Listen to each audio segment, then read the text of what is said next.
Ya, kita mulai lagi komsel setelah sekian waktu kita tertunda karena beberapa hal. Dan sekarang kita mulai lagi. Kita buka dalam doa. Mari kita berdoa. Tuhan Yesus, kami siap untuk memulai lagi komsel malam hari. Bang, setelah sekian waktu kami harus libur. Ini kami siap untuk baca firman-Mu. Berikan kami hikmat-Mu dan juga untuk fasilitas yang ada Tuhan supaya aman, jaringan yang ada bisa kami gunakan sebaik mungkin. Di dalam nama Tuhan Yesus kami berdoa dan ucap syukur. Amin. Ya, malam ini kita lanjutkan lagi tentang buah roh. Eh, kita sampai pada buah roh yang ke berapa? Kasih, sukacita, sejahtera. Yang kelima, yaitu kemurahan. Kelihatan ini ya? Kelihatan Kak Cinta? Kelihatan, Mbak. Oke. Yaitu buah roh yang kelima yang bernama kemurahan. Tetapi buah roh ialah kasih, sukacita, damai sejahtera, kesabaran, kemurahan, kebaikan, kesetiaan. Nah, kita belajar namanya kemurahan. Apa itu kemurahan? Kemurahan artinya sesuatu yang bernilai tinggi, tapi rela diberikan pada orang lain. Sekali lagi, sesuatu yang bernilai tinggi. Bernilai tinggi itu artinya kebaikan. Sesuatu yang berharga. Yang kita anggap ini adalah, ini milik saya yang paling baik, yang berharga. Tapi kita rela memberikan pada orang lain.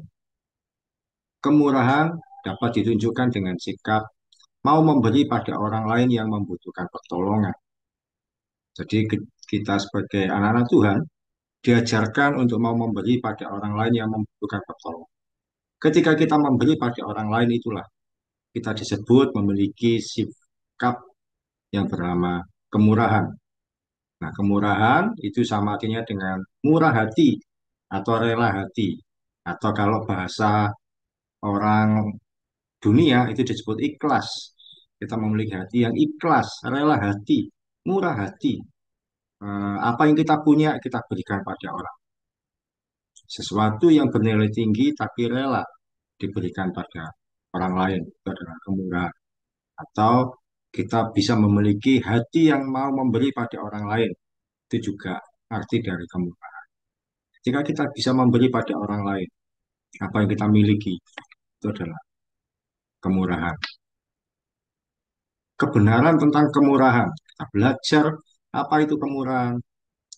Bahwa kemurahan merupakan sifatnya Bapa di sorga. Nara bisa baca Lukas pasal 6 ayat 36. Kemurahan merupakan sifat dari Bapa di sorga. Lukas 6 ayat 36, Nara baca.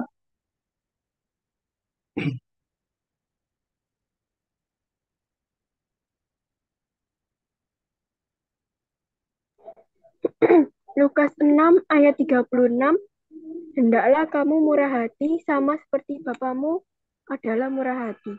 Iya, Bapa di sorga itu memiliki sifat murah hati atau kemurahan. Karena itu adalah sifat dari Bapa di sorga.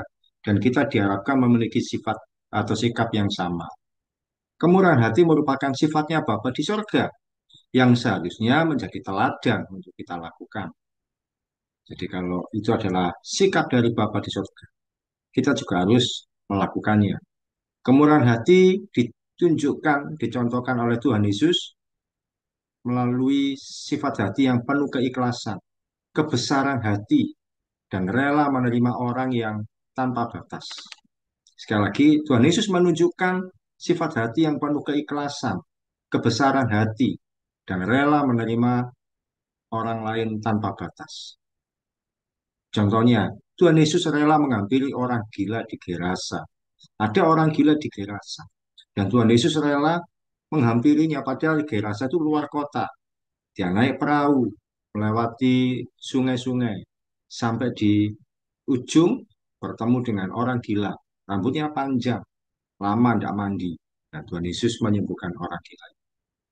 Itu adalah sikap hati yang penuh kemurahan, rela memperlakukan orang lain dengan baik. Contoh yang lain, Yesus mau mendoakan orang yang sakit kusta. Ada orang sakit kusta, Tuhan Yesus ketika berjalan berhenti dan mendoakan. Itu adalah contoh kemurahan.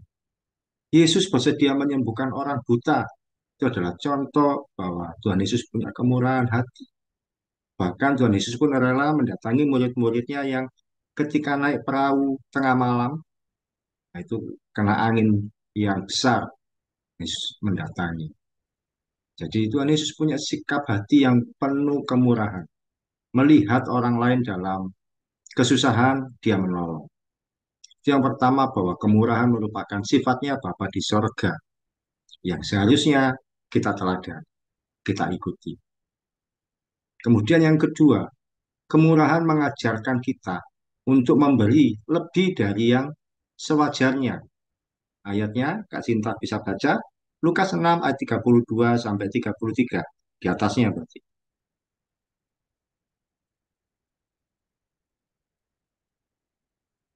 Ya, silakan Kak Sinta. Lukas 6 ayat 32 sampai 33. Lukas 6 ayat 32, dan jikalau kamu mengasihi orang yang mengasihi kamu, apakah jasamu? Karena orang-orang berdosa pun mengasihi juga orang-orang yang mengasihi mereka. 33, sebab jikalau kamu berbuat baik kepada orang-orang yang berbuat baik kepada kamu, apakah jasamu? Orang-orang berdosa pun berbuat demikian. Kalau kita hanya mengasihi orang yang mengasihi atau berbuat baik pada kita, sama saja dengan orang dunia yang tidak mengenal Kristus. Jadi, eh, misalkan Nara mengasihi Kak Sinta, itu wajar karena kenal baik.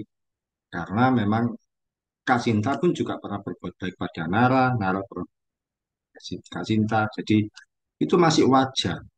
Tapi firman Tuhan mengatakan eh, untuk kita mengasihi orang-orang yang tidak mengasihi kita, orang yang membenci kita, orang yang mungkin membuat kita itu tidak suka. Jadi berbeda dengan dunia. Kalau dunia, orang lain, orang dunia hanya mengasihi orang yang mengasihi dia juga. Tapi kita diajarkan untuk mengasihi orang yang mungkin tidak mengasihi kita. Apa? Bagaimana cara berbuat kemurahan pada orang lain? Nah, itu ada di atasnya. Lukas 6 ayat 27 sampai 30. Saya bacakan. Lukas 6 ayat 27 yang atasnya ya. Tetapi kepada kamu yang mendengarkan aku berkata, kasihilah musuhmu, berbuatlah baik kepada orang yang membenci kamu, mintalah berkat bagi orang yang mengutuk kamu, berdoalah bagi orang yang mencaci kamu. Barang siapa menampar pipimu yang satu, berikanlah juga kepadanya pipimu yang lain. Dan barang siapa yang mengambil jubahmu, biarkan juga ia mengambil bajumu. Berilah kepada setiap orang yang meminta kepadamu, dan janganlah meminta kembali kepada orang yang mengambil kepunyaanmu. Jadi firman Tuhan mengajarkan untuk kita tidak hanya mengasihi orang yang mengasihi kita, tapi mengasihi musuh, berbuat baik kepada orang yang membenci. Kalau eh, Nara punya teman yang membenci Nara, mengasihi dia, itu adalah firman Tuhan yang mengajarkan. Barang siapa menampar pipi yang satu, berikan kepada pipi yang lain. Jadi artinya bukan berarti kalau kita ditampar orang pipi yang satu, ini yang satunya juga. Enggak, tapi ketika kita diperlakukan yang tidak baik, tidak adil, diperlakukan yang jahat, ya sudahlah, relakan, tidak apa-apa. Toh Tuhan nanti yang akan membalas, atau Tuhan yang akan eh, mengerti kita. Artinya ketika kita diperlakukan yang tidak baik, tidak adil, ya sudah, tidak usah dibalas, itu artinya. Jadi bukan berarti kalau dikaplok orang, terus kita menyerahkan pipi yang satunya. Tidak seperti itu. Tapi dalam kondisi apapun, kita rela diperlakukan tidak adil, diperlakukan tidak nyaman, diperlakukan tidak menyenangkan, kita tetap memberkati.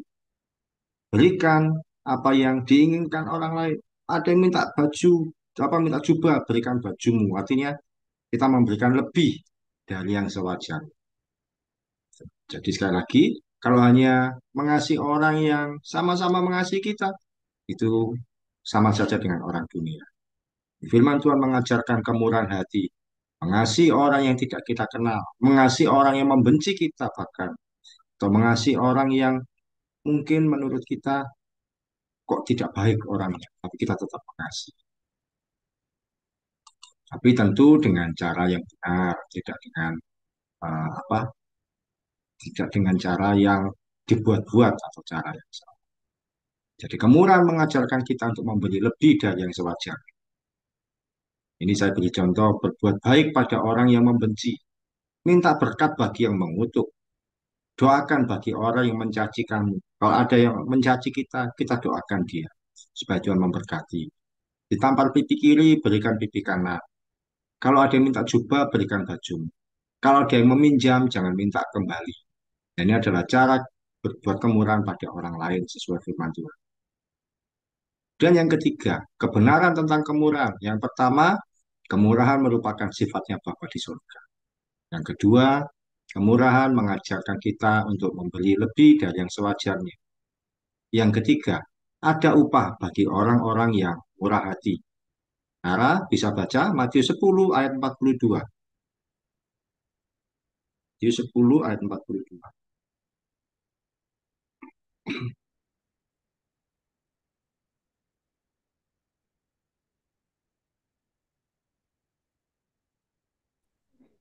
Matius 10 ayat 42.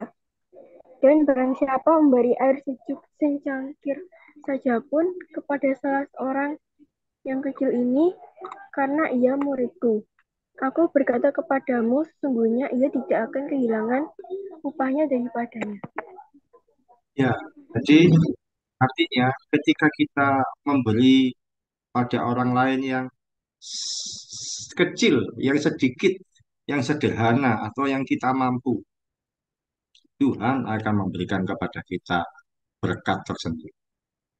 Ketika kita memiliki sikap hidup yang penuh dengan kemurahan hati, percayalah bahwa ada upah atau berkat yang Tuhan sediakan bagi kita. Upah tersebut bukan hanya kita terima ketika di surga nanti, namun juga ketika di bumi ini. Misalkan saja Kak Cinta memberi makan orang lain yang sedang lapar, yang sedang kesusahan.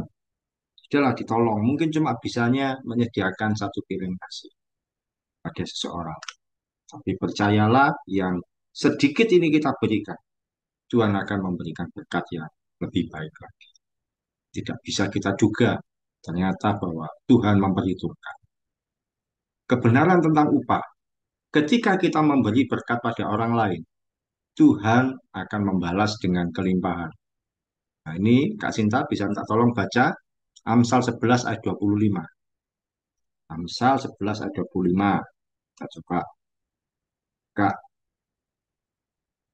Sinta bisa baca Amsal 11 ayat 25. Amsal 11 ayat 25.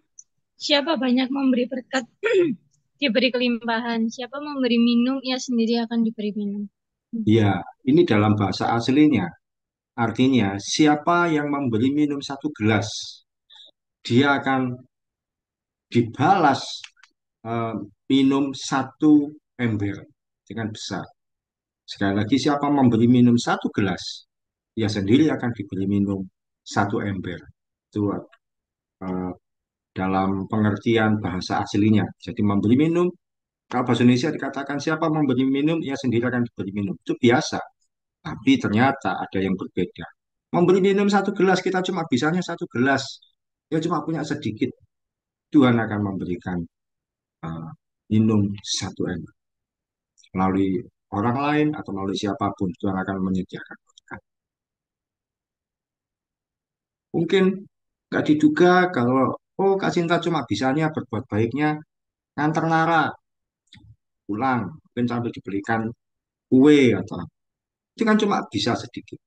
Tapi tanpa diduga, Tuhan akan menyediakan berkat yang lain yang tidak diduga. Karena itu sejak muda belajar untuk memberkati orang lain. Ayat berikutnya, ketika kita menolong orang lain, hal itu sama saja memberi utang ke Tuhan. Kok bisa memberi utang? Coba Nara baca Amsal 19 ayat 17. bisa memberi utang ke Amsal Tuhan. 19, Amsal 19 ayat 17. Siapa menaruh belas kasihan kepada orang yang lemah, memiutangi Tuhan yang akan membalas perbuatannya itu. Ya, memberi utangi artinya sama saja kita ngasih utang ke Tuhan. Loh, siapa kita? Kok bisa ngasih utang ke Tuhan? Tuhan kan kaya, kita kan terbatas. Tapi ternyata ketika kita bisa memberkati, memberi pada orang yang lemah, menolong orang yang kesusahan, itu sama saja kita memiutangi Tuhan. Sama saja kita ngasih Tuhan utang. Dan Tuhan akan membayarnya, memberkati kita dengan cara yang kita tidak duga. Dengan cara yang mungkin tidak pernah kita pikirkan. Oh, ternyata ada berkat. Itu Tuhan sedang bayar utang ke kita karena kita sudah menolong. Jadi ketika kita menolong orang lain, sama saja memberi utang ke Tuhan. Dan kalau Tuhan utang, pasti Tuhan akan membayar dengan berkat yang tidak terduga. Jadi ada upah bagi orang-orang yang murah hati untuk memiliki kemurahan. Sekarang kita belajar tanda orang yang memiliki kemurahan hati. Yang pertama, orang yang memiliki kemurahan hati, dia akan rela memberikan yang dimilikinya untuk menolong kebutuhan orang lain. Dia tidak akan merasa berat, sebab dia merasa bahwa segala sesuatu yang ada pada dirinya, semua milik Tuhan. Kita ini hanya diberikan kepercayaan untuk mengelola. Jadi kalau misalkan saya membantu orang lain, saya nggak akan merasa berat karena apa yang ada pada saya. Itu adalah punya Tuhan, cuma dipercayakan kepada saya. Itu bukan milik saya, tapi milik Tuhan yang dititipkan ke saya. Juga untuk Nara, Kak Sinta, kalau punya sesuatu dan memberkati orang lain, itu sebenarnya milik Tuhan, tapi kita dipercaya mengelola. Kita ini cuma dititipi. Nah, kita ketika ada waktunya, oh kasihkan pada orang itu, kita memberikan. Namun demikian, di sini saya tuliskan, tetap diperlukan hikmat untuk memberi sesuatu pada orang lain. Tidak asal memberi. Tidak asal memberi itu apa? Oh katanya diajarkan untuk murah hati, wis langsung ngasih. Tidak. Tidak menyiksa diri. Menyiksa diri itu apa? Eh, Misalkan Kak Sinta cuma punya uang 100.000. Terus ada orang lain, aku mau pinjam uangmu 100.000. Ya, kalau dikasihkan semua tentu menyiksa diri. Jadi ya, mungkin, oh, saya tidak bisa, saya cuma bisa ngasih 20.000 ya. Dan mengerti bagaimana manfaatnya ketika memberi orang. Jadi kalau ini dikasihkan ke orang itu, apakah orang itu tertolong atau ternyata hanya minta-minta saja. Contoh ketika seorang mau pinjam uang, tapi kita tahu dia akan kesulitan membayar. Daripada menjadi masalah, lebih baik kita berikan semampu kita saja. Contohnya tadi, misalkan Kak Cinta punya uang 100.000, ternyata temannya butuh uang yang sejumlah itu. Ya, kalau dikasih tentu akan kehabisan. Bagaimana untuk makan dan sebagainya. Terus bilang, saya cuma bisa bantu 20.000 ya. Ini saya kasih, nggak usah dibayar, tidak apa-apa. Cuma segini yang bisa. Atau cuma bisa minjemi separuhnya saja. Jadi tidak menyiksa diri, tidak asal memberi, tapi juga mengerti bagaimana manfaatnya ketika memberi pada orang lain. Ada orang yang kalau diberi ternyata itu membuat bergantung. Oh nanti minta lagi. Oh berarti tidak baik. Tidak ada manfaatnya ketika memberi pada orang. Sekarang terakhir, poin terakhir, yaitu ceritakan pengalaman ketika memberikan sesuatu pada orang lain. Bisa jadi sesuatu yang berharga. Atau kamu juga masih sedang membutuhkan sesuatu. Kamu membutuhkan sesuatu sebenarnya ini uang ini berharga atau makanan atau apapun. Ceritakan apakah pernah memberikan sesuatu pada orang lain padahal kamu sendiri masih membutuhkan atau ceritakan pernah enggak melakukan memberikan sesuatu bagi orang lain. Bagaimana rasanya ketika Nara pernah enggak menolong orang temannya memberikan sesuatu pada temannya? Pasti pernah. Silakan, Nara. Apa pernah tidak memberi sesuatu pada temanmu dari yang kamu miliki dan ternyata itu menolong teman. Mungkin bukan uang karena uang tapi yang lain, kue atau apapun atau menolong membantu mengerjakan atau apapun. Pernah tidak narap memberi sesuatu pada orang, ajar memberi sesuatu pada orang. Silakan. Saya tidak pernah ketemu. Kak Sinta dulu pernah mengalami memberi sesuatu pada orang. Hmm, pernah, Pak. Ya, gimana itu? Memberi apa pada siapa? Ke temen sih, Pak. Nah, apa itu? Memberi uang. Iya. Beri uang, temannya sedang butuh. Ketika memberi apa yang dirasakan Kak Sinta ketika menolong orang lain? Sebenarnya kan posisi juga butuh, cuman kayak lebih butuh dia. Ya, kita tahu orang ini sedang butuh sesuatu dan kita punya yang dia butuhkan. Oh, ternyata uang ini sebenarnya saya butuh ketika dibuat membantu dia. Memang berat awalnya ketika memberi, tapi di situ kita belajar memiliki murah hati, memberkati orang lain. Ya kalau memang tadi saya sampaikan tidak menyiksa diri, misalkan uangnya 100.000, ternyata dia butuh yang sama. Kalau kita ternyata memang mau memberi sejumlah itu, ya tidak apa-apa. Selama itu kita masih bisa mengatasi kehidupan kita. Nara, bisa? Sudah ketemu contohnya? Oh, enggak. Iya. Hari ini kita belajar mengenai kemurahan atau murah hati. Di belajar untuk beri dari apa yang ada pada kita. Saya pribadi juga kesaksian bahwa dalam waktu-waktu terakhir ini Tuhan tambahkan orang-orang yang harus kami bantu, harus kami sediakan, harus kami dukung kehidupannya, harus kami sediakan berkat. Ada yang untuk bayar sekolah dan juga untuk kehidupan saya sediakan. Bertambah orang yang harus diberkati, tidak apa-apa. Bertambah orang yang harus ditolong, tidak apa-apa. Selain yang lalu, kalau tahu Jessica, juga ada lagi anak yang juga di sekolah yang sama. Saya harus menolong juga. Bertambah orang yang ditolong tidak apa-apa. Kenapa? Karena biasanya Tuhan juga menambahkan berkat yang lebih besar lagi. Dan saya melihat di bulan ini, berkat-berkat Tuhan bagi kami eh, begitu banyak, begitu besar. Ada orang yang mendukung pelayanan dalam uang yang begitu besar. Tiba-tiba saja masuk uang tanpa memberi kabar. Dan itu juga kami salurkan berkat pada anak-anak yang lain. Jadi ketika kami menjadi saluran berkat, Tuhan tambahkan berkat juga bagi kami.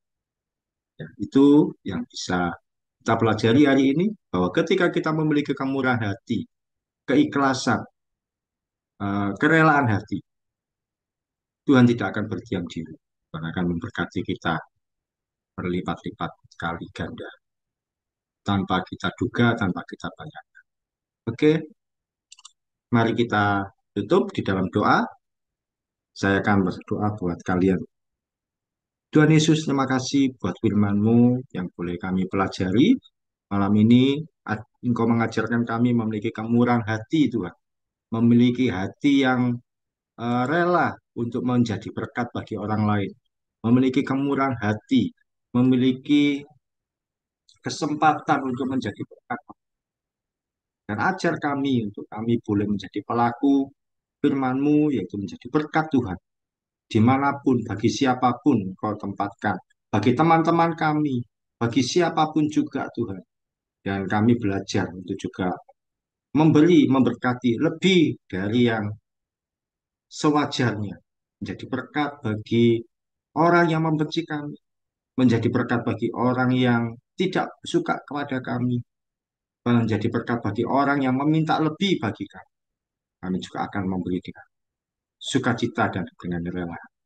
Tuhan berkati Kak Cinta dalam kehidupan sehari-hari.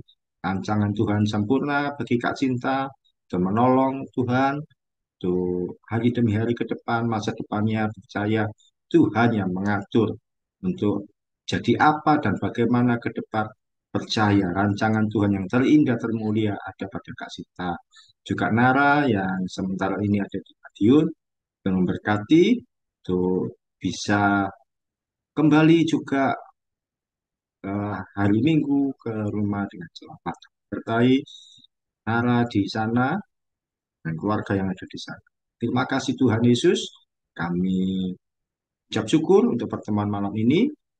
Saya Tuhan pertemukan kami kesempatan depan. Dalam nama Tuhan Yesus kami berdoa dan ucap syukur. Amin. Terima kasih Kak Sinta dan Nara. Terima kasih. Terima kasih, Kak.